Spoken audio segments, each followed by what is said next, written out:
Usa ka buwan na ang nakalabay apan hangtod karon wala pa gihapon ma-recover ang mga alahas nga gipangtulis sa mga tulisan sa duha ka jewelry store nga nahimutan sa may Labukay Building, Calderon Street, Carbon, Barangay Ermita, ning dakbayan sa Sugbo. Naa naman untay nadakpan, nanay na filean og kaso apan ang mga alahas wa jud ma-recover. Nagtuo ko kung unsay nahitabo sa Oro Sugbo Pawn Shop, Colon Branch nga gitulis sa nakalabay nga tuig last November 2023, mauusab kini ang mahitabo sa duha ka pawn shop nga gitulis last August 8 karong tuiga diri sa Carbon nga dili sad ma-recover ang mga alahas. Ngano kaha nga dili ma-recover ang mga alahas nga nadakpan naman ang mga giingong mga suspect sa pagpanulis? Asa nakahato ang mga alahas? Basin bitunaw na to? Safe pa ba ang Cebu City alang sa mga negosyante? In broad day light, hayag nga dako, daghan kayo og tao apan ang mga tulisan, kampante kayo nga manulis. Daw sa walay kahadlok ang manulis, bisag hayag nga dako. Nabalak ako nga basig na nasaylain nga pawn shop ang tulison sa umabot nga mga adlaw. Tungod kay nahigam na ning mga tulisan nga manulis dinhi sa Cebu City. Yano raman kayo nga manulis ang mga tulisan. Bisag daghan nga mga tao sa palibot, apan wala may kulba ang mga tulisan. Kakuyaw no kung ang mga tulisan maabtan sa mga pulis nga nag-roving. Ang ato mga pulis sige nag-roving karon. Unya unsa kahay mahitabo kung magkapinusilay, unya daghan gyud ang madamay, daghang maamong nga mga sibilyan. Kung magkapinusilay ang mga tulisan ug ang mga pulis nga maka-timing sa mga tulisan nga nanulis, kaluoy sa mga tao nga madamay ang bala, wala ra man pilion mga kabumbo. Di ra man mulihay ang bala. Sibilyan ka man or unsa ka man og padong nimong bala igo gyud ka.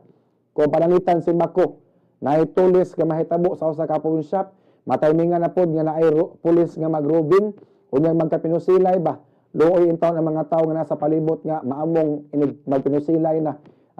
Ang mga tag-as nga mga armas ang ipangdas mga tulisan, mga high-powered pod ang mga armas sa mga pulis, unya inig ratatatatat sa bala, di mapatapata sa bala tong uban nga mga way labot.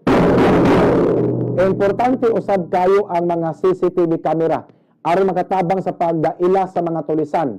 Nasayod ta nga pinaagi sa mga CCTV camera na ilahan sa mga pulis sa CCTO kung si kinsa ang nanulis sa Oro Sugbo Pawn Shop sa Colon last year o sa duha ka mga pawn shop sa Colon o sa Carbon, Barangay Ermita. Nanginaot ko nga dili lang kutob sa pag-file og kaso ang mga pulis ngadto sa korte. Akong gusto nga dunagay makonbikto nga mga tulisan aron madugta gyud sa presuhan. Nanginaot sad ko nga dili unta full guy ang nadakpan sa mga pulis tungod kay dili lalim nga mapreso ang usa ka tawo sa kaso nga wala niya buhata. Nakinungdom atong usa ka tulis diri sa may Oro Sugbo Colon Branch nga gitudlo tong ilang mastermind kunuhay nga si Hiderola, mga kabumbot Jigger Hiderola, unya unsa pagkaunsa nga pag-file sa kaso nga dismiss kay way ebidensya nga klaro, no? Nya di lalim na mapriso kag pila ka semana.